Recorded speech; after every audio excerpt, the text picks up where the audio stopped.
Chief justice Qazi Faez ईसा की सरबराही में supreme judicial council ने मुस्ताफी जज को मिसकॉन्डक्ट का मुर्तकिब करार देते हुए अब सिफारिश की है कि उन्हें ओहदे से हटा देना चाहिए।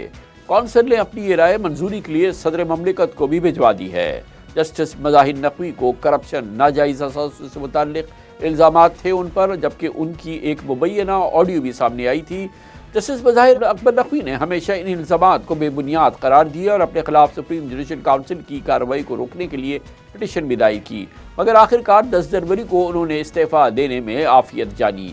आज सुप्रीम जुडिशल काउंसिल के एलामिये में बताया गया कि मज़ाहिर अकबर नकवी के खिलाफ 9 शिकायत आईं। इतलात के मुताबिक पिछले महीने निगरान वज़ीर आला पंजाब मोहसिन नकवी की अहलिया ने भी बतौर गवाह जस्टिस मज़ाहिर नकवी को लाहौर के इलाके में गुलबर्ग में अपना घर फरोख्त करने से मुतालिक सुप्रीम जुडिशल काउंसिल में बयान हल्फी जमा कराया था। पिछले हफ्ते 29 फरवरी को जस्टिस मज़ाहिर नकवी ने चीफ जस्टिस काजी फाइज ईसा को खत लिखकर सुप्रीम जुडिशल काउंसिल की कार्रवाई जारी रहने पर शदीद तहफ़्फ़ुज़ात का इज़हार किया था।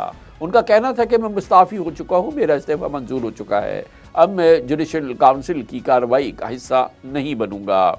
बहुत बड़ी डेवलपमेंट है, इस पर बात करने के लिए हमारे साथ मौजूद है पाकिस्तान में अदालती उमूर के मुमताज़ सीनियर तरीन सहाफ़ियों में से एक जनाब हसनात मलिक। बहुत बहुत शुक्रिया हसनात मलिक साहब। ये बताइएगा कि ये भी अपनी नौयत का एक बड़ा गैर मामूली केस है सुप्रीम कोर्ट की हमारी जितनी भी हिस्ट्री है, क्योंकि ये वो जज साहब हैं जो कि इस्तीफ़ा दे चुके थे, उसके बावजूद सुप्रीम जुडिशल काउंसिल ने उनके खिलाफ कार्रवाई जारी रखी और अब उनके खिलाफ मज़ीद जो इस सिलसिले में कार्रवाई होनी है उसकी बाकायदा उन्होंने उसकी मंजूरी दी है। जी कमरान साहब, इसमें कोई शक नहीं कि पाकिस्तान की तारीख में पहली दफा जो है वो एक किसी जज को सुप्रीम कोर्ट के जज को ओहदे से फारिग किया गया है। तो ये भी जज जो है वो इस्तीफा दे चुका हो और उसके बाद ये डिक्लेयर किया जाए कि जब सुप्रीम जुडिशल काउंसिल की कार्रवाई शुरू हो चुकी हो और कोई इस्तीफा देता है तो वो कार्रवाई रुक नहीं सकती, अबेटमेंट नहीं उसकी हो सकती। तो मज़ाहिर नकवी साहब जो है वो मेरा ख्याल है कि वो जो सूरत हाल थी उसको वो सही तरीके से भांप नहीं सके।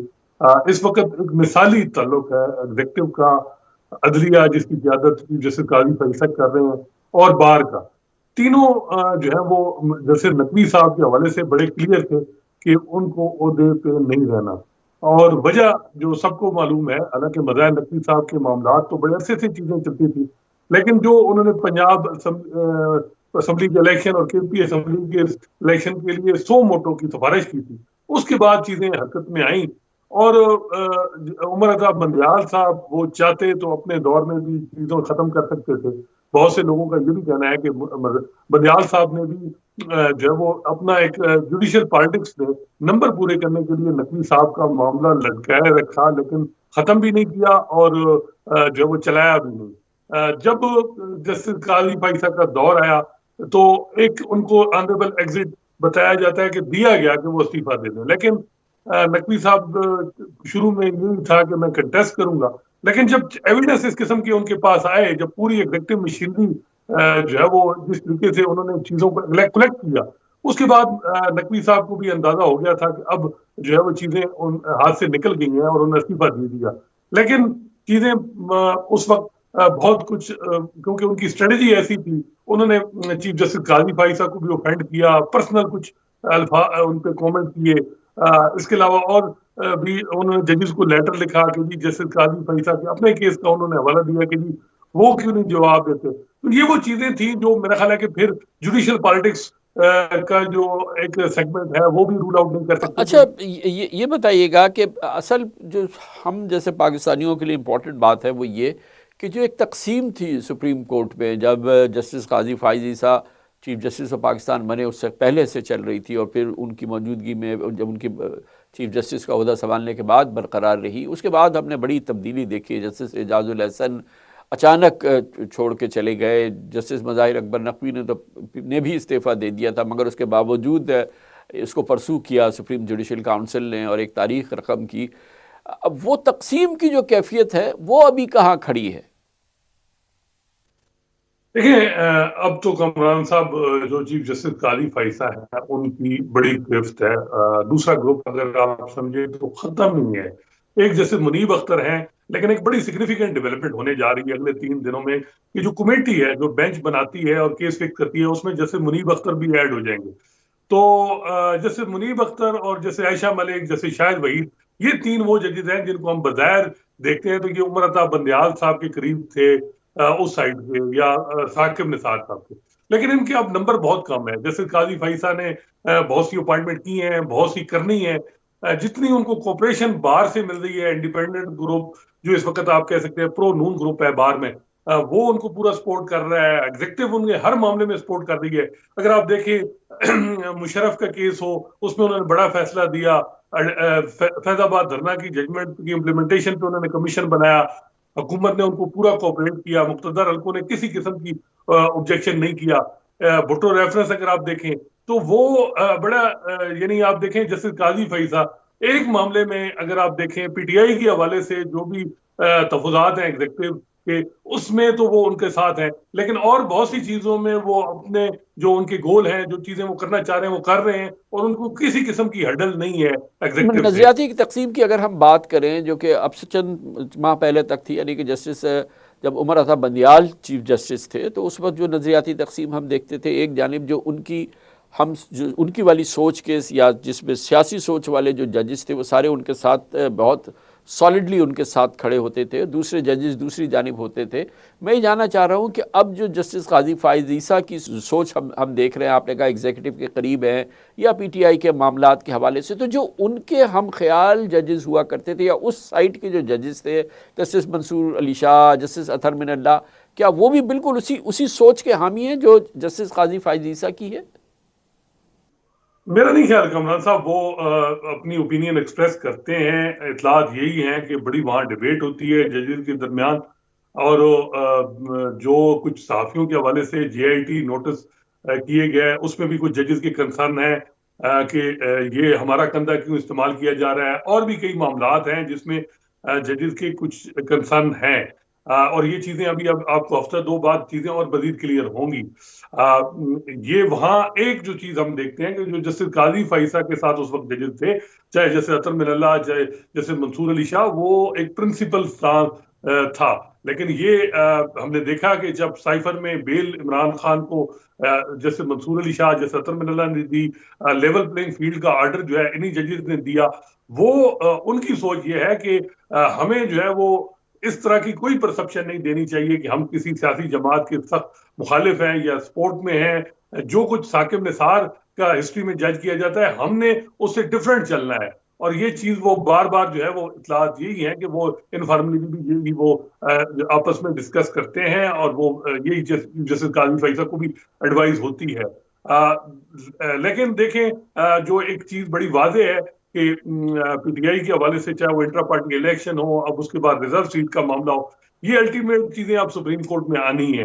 एक जो बड़ा अब देखना है कि जैसे मुनीब अख्तर उस कमेटी का हिस्सा है, बेंच जो है बड़े मैटर करते हैं कि बेंच किस किस्म का होगा, कंपोजिशन। तो अब जब ये इस तरह की चीजें आएंगी सुप्रीम कोर्ट में, क्योंकि पेशावर हाई कोर्ट का फैसला जो भी आएगा रिजर्व सीट के हवाले से वो अल्टीमेट सुप्रीम कोर्ट में आएगा, और सुप्रीम कोर्ट ने ही डिसाइड करना है। तो देखना है कि फिर क्या मामला चलते हैं। फिलहाल तो जो एग्जीक्यूटिव है वो बहुत ही सेटिस्फाइड है सुप्रीम कोर्ट जिसके हेड जो है वो चीफ जस्टिस काजी फैसा है।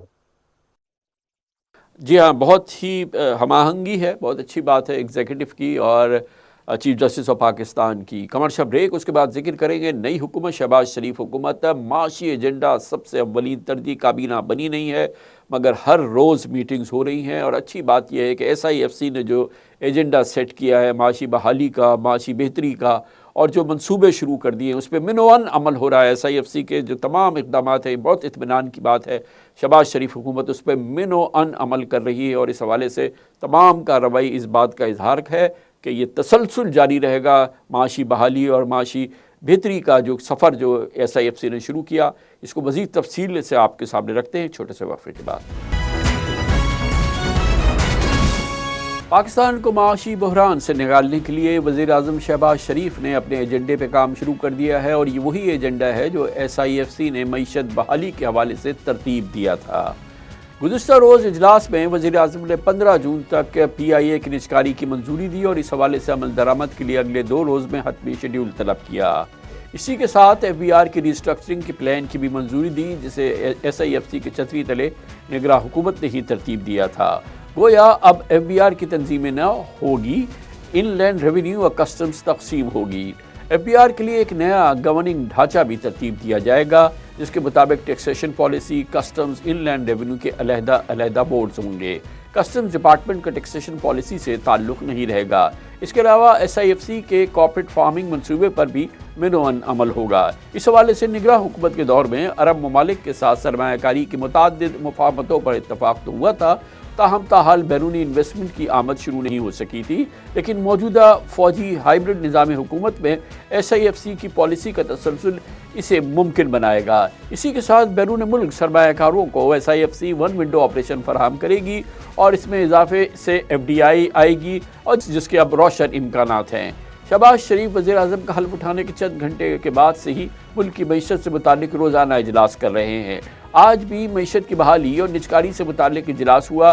गुज़िश्ता रोज़ इस एक अहम इजलास में साबिक निगरां वज़ीर ख़ज़ाना डॉक्टर शमशाद अख्तर और साबिक वज़ीर ख़ज़ाना इसहाक डार भी पहली बार मौजूद नजर आए, जबकि मुमकिन मावन ख़ुसूसी बराए ख़ज़ाना मोहम्मद औरंगज़ेब ने वीडियो लिंक के जरिए शिरकत की। शहबाज शरीफ को SIFC की भरपूर हिमायत हासिल है। वज़ीर-ए-आज़म शहबाज शरीफ ने ओहदा संभालने के बाद अपनी पहली तकरीर में पाकिस्तान के लिए माशी तरक्की का रोड मैप दिया था, जिस पर हुकूमत कारबंद होती दिखाई दे रही है। नई हुकूमत नया माशी एजेंडा नहीं, बिल्कुल नया नहीं, बल्कि ये वही माशी एजेंडा है जो हमने निगरां हुकूमत के दौरान देखा, जिसे SIFC ने अपने बैनर तले आगे बढ़ाया। अब उसी का तसलसल हम आगे बढ़ता देख रहे हैं। इस नई हुकूमत की माशी हिकमत अमली, इसके एजेंडे पे बात करने के लिए हमारे साथ मौजूद हैं पाकिस्तान में माशी उमूर के मुमताज़ सीनियर सहाफ़ी शहबाज राना। बहुत बहुत शुक्रिया शहबाज राना साहब, आपने हमें ज्वाइन किया। ये फरमाइएगा कि बज़ाहिर यही लगता है कि जो 6 महीने पहले, 6 महीने तक हमने निगरां हुकूमत के तहत माशी डायरेक्शन देखा, उस हवाले से जो हिकमत अमली देखी, उस हवाले से जो हम सिमत देख रहे हैं, उसी सिमत पे, उसी अंदाज से, उसी एजेंडे पे जो नई हुकूमत आई है शहबाज शरीफ साहब की, उस पर कारबंद नज़र आती है। जी बिस्मिल्लाहिर्रहमानिर्रहीम। बहुत शुक्रिया कामरान खान साहब। जो वज़ीर-ए-आज़म शहबाज शरीफ साहब की हुकूमत के पहले 4 दिन हैं, उसमें जो पहले 3 दिन थे उनकी मीटिंग्स और उसमें जो फ़ैसले किए गए और जो डिस्कशंस हुई वो बिल्कुल उन्हीं लाइंस के ऊपर थी जो कि स्पेशल इन्वेस्टमेंट फैसिलिटेशन काउंसिल ने उस पर फैसले किए हुए थे। और उन फैसलों की बाद में कुछ फोरम से, जिसमें वफाकी काबीना भी शामिल थी, केयर टेकर गवर्नमेंट की, उनकी एंडोर्समेंट शामिल थी। तो अब ये जो मैं इसमें चौथा दिन जो आज का दिन है उसको मैं एक्सक्लूड करके ये बात कर रहा हूँ। जो पहले दिन की जो 3 दिन की जो चीज़ें थी उससे ये बात बड़ी वाज़ेह हो गई। नंबर 1 के अनलाइक पास्ट जो शहबाज शरीफ साहब का पहला टेन्योर था एज अ प्राइम मिनिस्टर, जहाँ पे उनका ज़्यादा जोर सड़कों और पुलों पे था, जो इस दफ़ा उन्होंने जो अपनी एक्टिविटीज़ का स्टार्ट किया है वो इकनॉमिक मीटिंग से किया। और उसमें पहली मीटिंग उन्होंने IMF के ऊपर रख ली और उसके दौरान FBR के ऊपर भी ब्रीफ डिस्कशन हुई। अगले ही दिन फिर दूसरे दिन उन्होंने एक डिटेल्ड मीटिंग की FBR की इशूज़ के ऊपर, फिर तीसरे दिन भी ये सिलसिला हुआ, तो जिसमें ये फैसला सामने आया है। इससे एक इंडिकेशन तो ये हो गया कि प्राइम मिनिस्टर साहब ने ये एक मैसेज तो दे दिया है कि वो SIFC के जो डिसीजंस हैं उनको ना सिर्फ ऑन करेंगे बल्कि उनको आगे लेकर चलेंगे।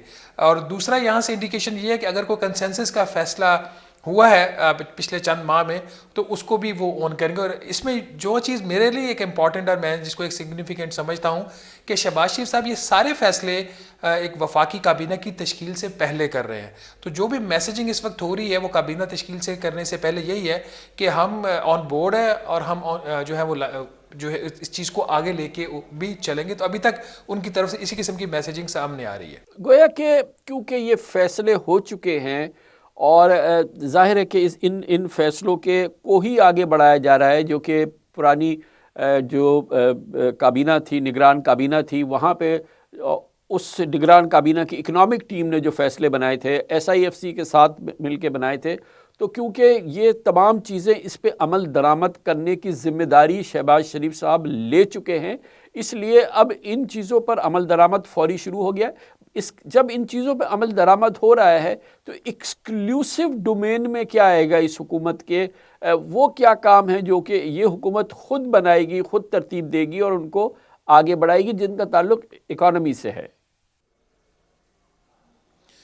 कामरान खान साहब, इस वक्त जो पाकिस्तान का इकोनॉमिक लैंडस्केप है, उसमें जो प्रायोरिटीज़ हैं, जो चैलेंजेस हैं, मसाइल हैं, वो बड़े वाजे हैं। इसमें आपके पास को बहुत ज़्यादा हुकूमत के पास स्पेस नहीं होगी राइट और लेफ़्ट होने की। अगर पाकिस्तान पीपल्स पार्टी की जो है जमात वो एज उसमें हुकूमत का हिस्सा बन जाती वफाकी काबीना की, तो फिर शायद प्रायोरिटीज़ के ऊपर थोड़ी डिफरेंस ऑफ ओपिनियन हो सकता था। जैसे पीपल्स पार्टी जो है वो निजकारी के ख़िलाफ़ है, जिसका बिलावल भुट्टो जरदारी साहब खुद भी बारहा इजहार कर चुके हैं। उनकी अप्रोच कुछ और है। अगर तो आप बात करें शहबाज शरीफ साहब की गवर्नमेंट की, तो इसमें दो जो चीज़ें हैं वो आपको डोमिनेट करती हुई नज़र आएंगी। Number one, international monetary fund का प्रोग्राम। अब जब IMF के प्रोग्राम में आप जा रहे हैं और वज़ीर-ए-आज़म साहब इसकी बाकायदा इजाज़त दे दी है कि आप उनके साथ बातचीत का आगाज़ करें और उस पर प्रोसेस को इनिशिएट कर दें, तो IMF का जो प्रोग्राम होगा वही जो PMLN की हुकूमत होगी उसका गाइडिंग डॉक्यूमेंट होगा। उससे ये राइट या लेफ्ट नहीं हो सकते। नंबर टू, जो जहाँ से इनको गाइडलाइन मिलेगी वो स्पेशल इन्वेस्टमेंट फैसिलिटेशन काउंसिल होगी, जिसको वज़ीर-ए-आज़म साहब खुद चेयर करेंगे लाइक इन द पास्ट। और वहाँ से जो फैसले होंगे, अब वहाँ से दो तरह के फैसले होंगे। SIFC के एक फैसले तो ऐसे होंगे जिसके लिए आपको वफाकी काबीना की और बाकी जो रेगुलेटरी बॉडीज़ हैं या कोई कैबिनेट कमेटीज़ हैं उनका अप्रूवल चाहिए होगा। एक तो वो लाइन होगी फैसलों की। दूसरी जो फैसलों की लाइन होगी which is interesting and which will be probably new line, के जो ऐसे फैसले जो SIFC के होंगे जहां आपको काबीना की मंजूरी की ज़रूरत नहीं पड़ेगी, तो वो फैसले जो हैं उनकी नेचर शायद बाइंडिंग होने जा रही है। उसके लिए कोई शायद कोई लेजिस्लेशन या कानून साजी भी इनको करनी पड़ेगी। और अगर ये कोई कानून साजी करना चाह रहे हैं तो इसमें इनको प्रॉब्लम नहीं होगा। आपको पता है now they have almost achieve the 2/3 majority. ये जो 6-7 बड़ी पॉलिटिकल पार्टीज़ हैं जो हिस्सा बन गई हैं, हुकूमत का बन गई हैं या पार्लियामेंट में उनका एक इत्तेहाद है, तो अगर ये दो चीज़ें हो जाती हैं तो फिर बाकी इनकी जो प्रायोरिटीज़ होंगी जो PMLN की हो सकती हैं, वफाक की हद तक तो कोई बहुत ज़्यादा मुझे स्पेस नज़र नहीं आ रही। हाँ, पंजाब में अगर वो कुछ करना चाहें तो वो कुछ मुख्तलिफ हो सकता है।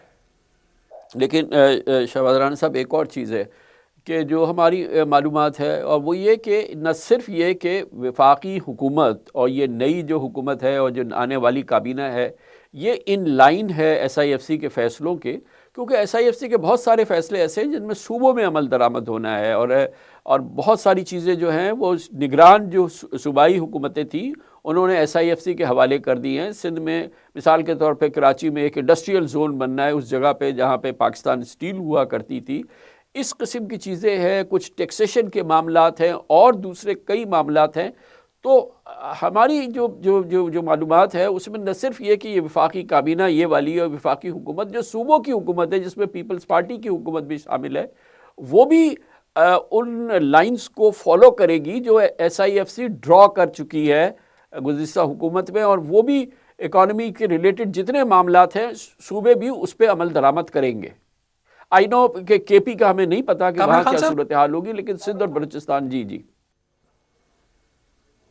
कामरान खान साहब, जो मैं बात कर रहा हूँ कि सूबे अगर कुछ डिफरेंट करना चाह रहे हैं या चाहेंगे, वो मैं बात कर रहा हूँ कोई रिलीफ देने के कॉन्टेक्स्ट में, क्योंकि वहाँ पे अब जैसे मरीम नवाज शरीफ साहिबा जो है पंजाब की चीफ मिनिस्टर, अगर वो कोई सब्सिडी देना चाह रही हैं, कोई ऐसा प्रोग्राम करना चाह रही हैं जिसका IMF के प्रोग्राम के ऊपर इम्पैक्ट ना आए और उसके बावजूद उनके पास स्पेस हो वो कर ले, तो वो वहाँ कर सकते हैं।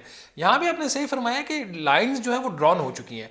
आपको थोड़ा बहुत 19-20 होता हुआ नजर आएगा, एक आध दिन में आपको इस तरह की खबर भी नजर आएगी, बट बहुत ज़्यादा डेविएशन यहाँ पे मुझे नज़र नहीं आ रही। हाँ, एक चीज़ जो है वो जो कल का फैसला था जिसको मेरा ख्याल एक दफ़ा मुझे लग रहा है कि जब ये वफाकी काबीना में बाकायदा मंजूरी के लिए जाएगा, जो FBR की तंजीम-ए-नौ वाला, इसमें एक आध चेंज मुझे होती हुई नज़र आ रही है, जिसका जैसा आपने खुद भी फरमाया कि कुछ चीज़ों पे सूबों को भी ऑन बोर्ड लेना पड़ेगा। अभी जो FBR की रिस्ट्रक्चरिंग हो रही है, इसमें जो एक ओवरऑल कॉन्सेप्ट है कि जो नेशनल टैक्स अथॉरिटी बननी है, जहां पे एक इंटीग्रेटेड अप्रोच आएगी और इंटीग्रेटेड फैसले होंगे, वो इस प्लान में मिसिंग है। अगर IMF का भी आप प्लान देखें या उनकी भी पॉलिसी एडवाइस देखें, और जो ओरिजिनल प्रपोजल बना था नवंबर 2023 में जो उस वक्त के निगरान वज़ीर-ए-आज़म के पास गया था, उसमें नेशनल टैक्स अथॉरिटी ही था, बट वो शूट डाउन इसलिए हुआ था कि मैंडेट नहीं था और कुछ लीगल और कॉन्स्टिट्यूशनल उस वक्त जो थी ऑब्स्टिकल्स थी, वो चीज़ें अब एड्रेस हो सकती हैं।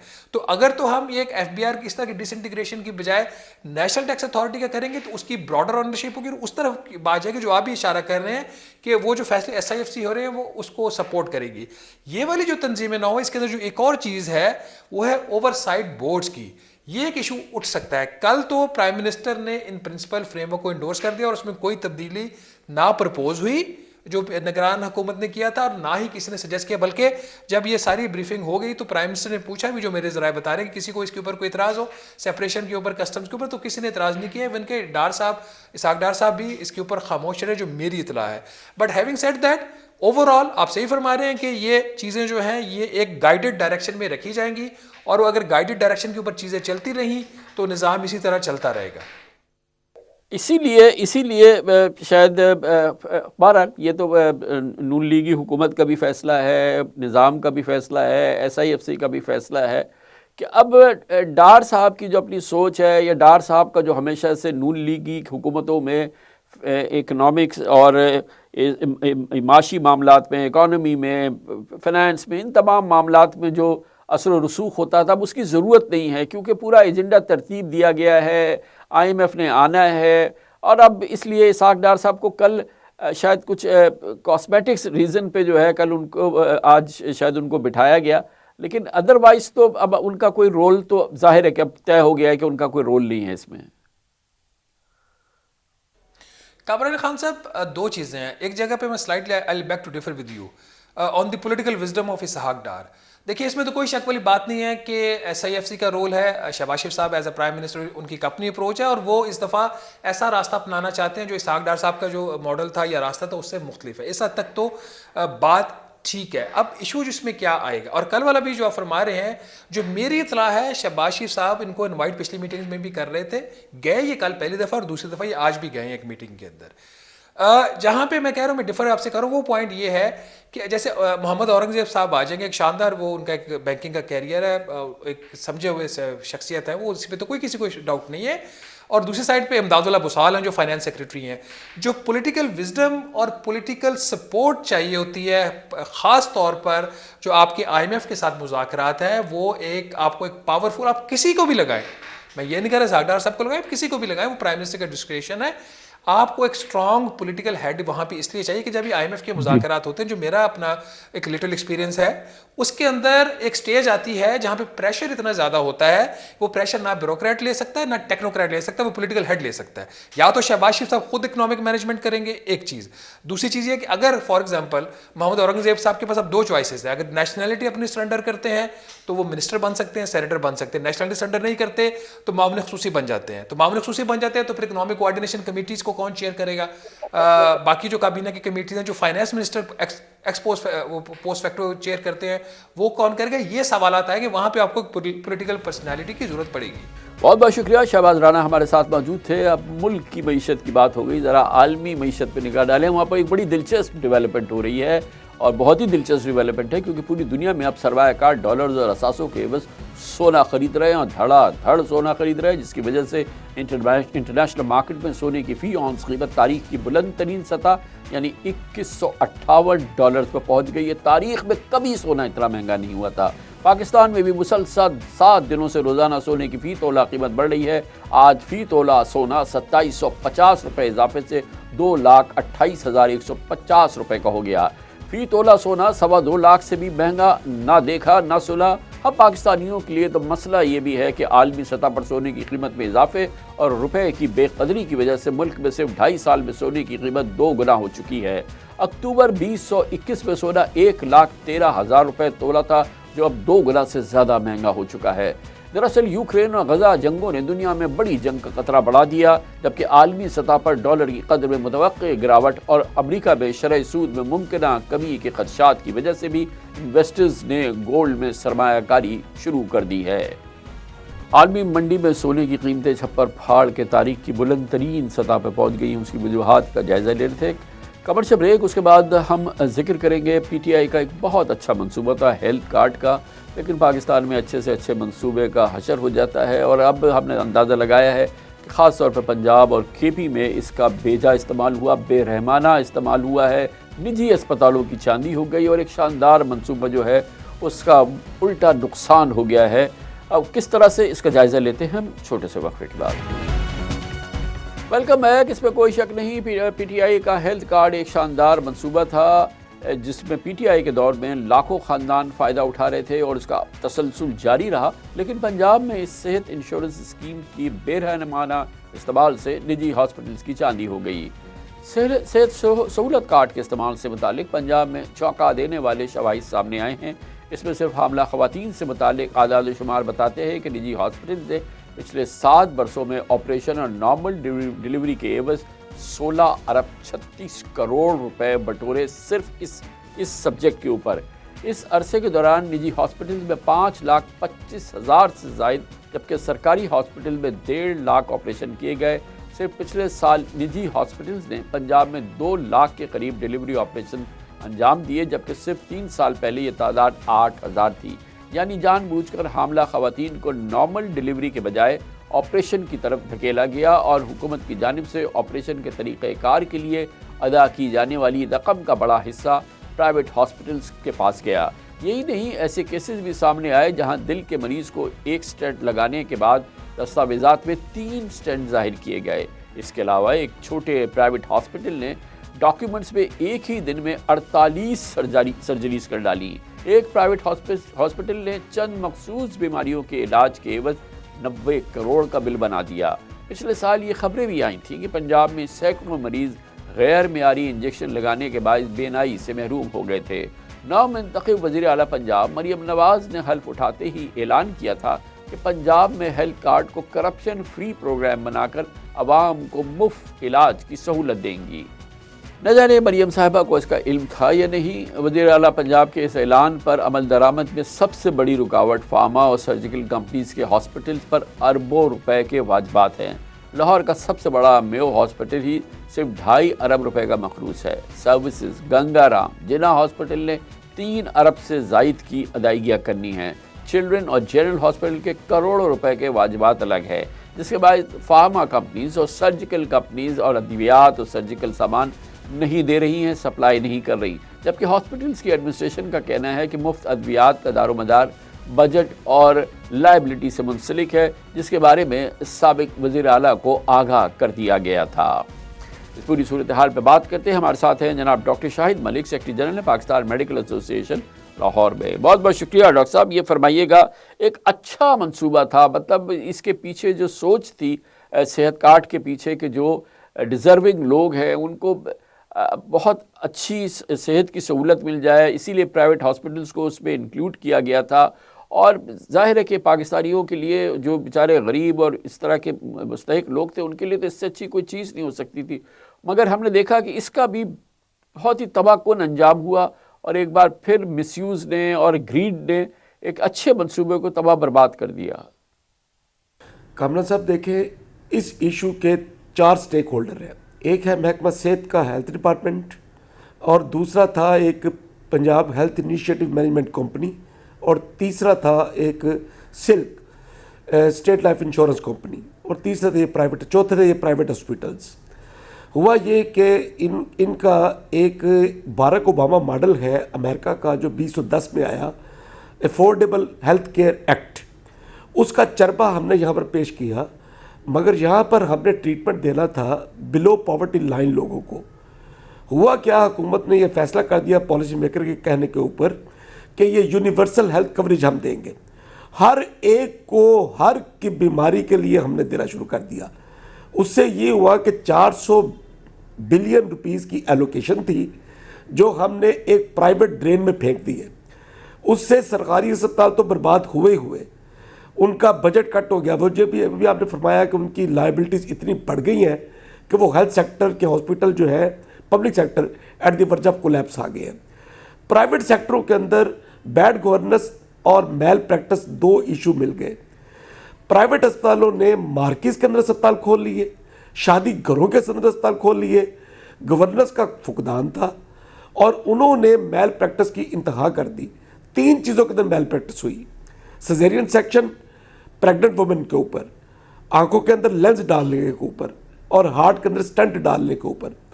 सबसे पहले इशू हाईलाइट किया गया, ये आई के अंदर एक लो क्वालिटी लेंस डाले गए और बेताशा डाले गए। तो एक जो प्रोफेसर साहब थे, मेरे कुलीग थे जो हॉस्पिटल में, उनके पास ये एक मेल प्रैक्टिस इशू रेज हो गया। उन्होंने ये हाईलाइट कर दिया, वहाँ से काम खुलते खुलते खुलते अब ये 7 साल के ऑडिट के अंदर पता चला है कि 17 बिलियन रुपीस प्राइवेट अस्पताल जो लो क्वालिटी के हॉस्पिटल थे, जिनके अंदर हेल्थ केयर के अंदर जो ह्यूमन रिसोर्स थी, जो वो स्पेशलिस्ट उस काम के लिए अहल नहीं था, उसने वो सर्जरी कर दी। और उसके साथ हुआ ये, पैसा तो अलग बर्बाद हुआ, लोगों को हमने कॉम्प्लिकेशंस भी इनहेरिट कर दी। ये था हेल्थ कार्ड का जो एक बदनीति, बेईमानी और बैड गवर्नेंस के साथ उसकी ये फेट निकली इधर पंजाब में। तो डॉक्टर साहब, ये तो सारा एक क्रिमिनल एक्ट है ना, ये जिन हॉस्पिटल्स ने किया, जिन डॉक्टर्स ने किया, जो आपके दूसरे कम्युनिटी के लोगों ने किया, ये तो आउट राइट क्रिमिनल एक्ट है ना। पाकिस्तान जैसे गरीब मुल्क में अगर इस किस्म की स्कीम इंट्रोड्यूस की गई थी, वो ठीक है, उसके जो कॉन्टूर्स थे, जो आपने फरमाया कि ये यूनिवर्सल उसका स्टेटस कर दिया गया, वो पॉलिसी लेवल पे वो मसाइल अपनी जगह हैं। मगर ये जिन डॉक्टर्स ने और जिन हॉस्पिटल्स ने ये काम किए हैं, उन्होंने तो आउट राइट क्राइम किया है ना। देखिए कामरान साहब, पिछले जो मिनिस्टर थे पंजाब के अंदर, वो हेल्थ केयर जो टर्शरी केयर के थे, वो थे प्रोफेसर जुवेद अकरम। मेरे उस्ताद भी हैं, मेरे बड़े भाइयों की तरह हैं। उन्होंने जिस दिन ये स्टेटमेंट दी कि इसके अंदर इतना पैसा ख़त्म हो गया है और पैसा ओवर लाइबिलिटीज़ चली गई है और हम ये हॉस्पिटल रन नहीं कर सकेंगे पब्लिक सेक्टर के, वो प्लानिंग गलत थी। हमने उसी वक्त PMA लेवल के ऊपर मेरी उनसे मीटिंग भी हुई, हमने एक बयान दिया कि खुदा के लिए ये कॉल ए स्केपगोट, आप ये ना करें कि आप एलिगेशन लगाएं, आप एक ऑर्डर रिपोर्ट दीजिए। आप इसकी इंक्वायरी कमेटी बनी, उस इंक्वायरी कमेटी के तमाम डॉक्टर्स के नाम, ये जिसे कहते हैं वॉल ऑफ शेम बनाए, इसकी उसका नाम लिखे, लोगों को बताएं कि कौन कौन से इन्होंने ये मेल प्रैक्टिस के अंदर इन्वॉल्व थे। आज तक उस कमेटी की रिपोर्ट नहीं आई, आज तक वो बंदे, उनको लेबल नहीं किया गया। तो इल्ज़ाम लगाना बात नहीं होती। जब तक वो कहते हैं हिस्ट्री के अंदर, the more you see in the past more you progress in future, पिछली गलतियों को देख के मॉडल बनाना पड़ेगा। अगर बेतुके तरीके से फिर हेल्थ कार्ड शुरू किया गया तो प्राइवेट अस्पताल तो अपनी जगह फले फूले गई, ये सरकारी अस्पताल जो आगे बर्बादी के किनारे ख़त्म हो जाएंगे। बहुत बहुत शुक्रिया doctor Shahid Malik, secretary general Pakistan medical association Lahore, हमारे साथ। इसके साथ ही हमारे आज के प्रोग्राम का अख्ताम होता है। कल आपसे फिर मुलाकात होगी इंशाअल्लाह। कल तक के लिए कामरान खान को इजाज़त।